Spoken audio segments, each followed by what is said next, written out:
rayuwar duniya kashi na biyu. Dole ne a rayuwa ka rasa wani abu da kake so sannan ka samu wani abu da kake so.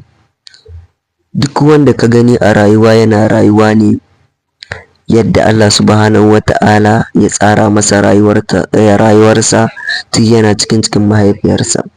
A wani hadisi Annabi Muhammad Sallallahu Alaihi Wasallama ya ce ana tattara halittar mutum a cikin mahaifiyarsa kwana 40 tun yana maniyyi ya koma jini ya zama gudar tsoka har a turo masa da mala'ika ya busa masa rai. Wannan mala'ikan zai rubuta cewa mutumin nan ɗan wuta ne ko ɗan aljanna.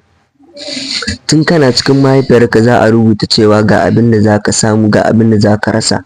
A ƙarshe hadisi ya ce za a rubuta mutum idan ɗan wuta ne, za a rubuta tun yana cikin mahaifiyarsa aka rubuta idan ɗan wuta ne.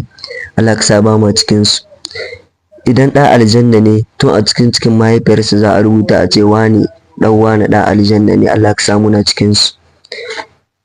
Kenan duk wani abu da ka gani a rayuwarka, to kai haƙuri da shi, haka Allah ya ƙaddarta maka. Amma sai dai addu'a an ce tana canza ƙaddara, sai ka dage da addu'a da neman shiriya ga Ubangiji da neman dacewa. Allah ka samu dace. Allah ka rufa mana asiri.